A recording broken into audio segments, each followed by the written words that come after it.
ব্রহ্মপুত্রের উজানে বাঁধ দিয়ে বিশ্বের সবচেয়ে বড় জলবিদ্যুৎ কেন্দ্র বানাচ্ছে চীন।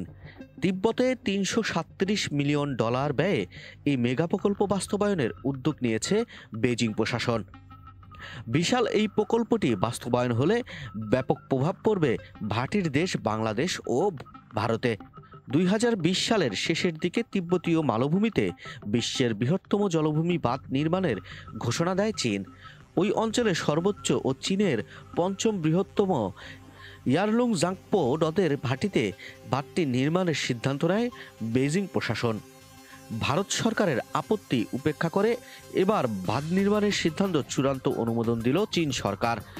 বলা হচ্ছে, বর্তমানে বিশ্বের সবচেয়ে বড় থ্রি জর্জেস জলবিদ্যুৎ কেন্দ্রের চেয়েও 3 গুণ বেশি বিদ্যুৎ উৎপাদন করতে সম্ভব চীনের নতুন এই প্রকল্প থেকে। বছরে বিদ্যুৎ উৎপাদন হবে প্রায় 30,000 কোটি কিলোওয়াট প্রতি ঘন্টা। ব্যয়ের দিক থেকেও এটি থ্রি জর্জেস জলবিদ্যুৎ প্রকল্পকে ছাড়িয়ে যাবে বলে ধারণা করা হচ্ছে। তবে তিব্বতীয় মালভূমিতে চীনের এমন উচ্চাভিলাষী প্রকল্পের কারণে ক্ষতিগ্রস্ত হতে পারে ভারত বাংলাদেশের কোটি কোটি মানুষ। তিব্বত ছাড়াও চীন, ভারত, ভুটান ও বাংলাদেশের মধ্য দিয়ে নিম্নমুখে প্রবাহিত হয় ইয়ারলুং জাকপো নদ, যা ব্রহ্মপুত্র নামে ভারতের অরুণাচল প্রদেশ ও আসাম হয়ে বাংলাদেশে প্রবেশ করে। বৃহৎ এই নদীর নিম্নভাগে বাঁধ নির্মাণের সিদ্ধান্তকে ঘিরে ব্যাপক উদ্বেগ তৈরি হয়েছে ভাটির দেশগুলোতে।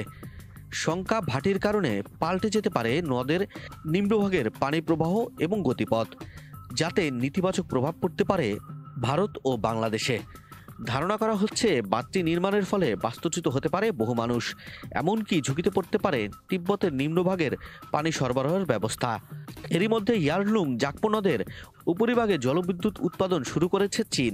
ভবিষ্যতে নদীটিকে ঘিরে আরও প্রকল্প হাতে নেওয়ার কথা জানিয়েছে শি জিনপিং প্রশাসন।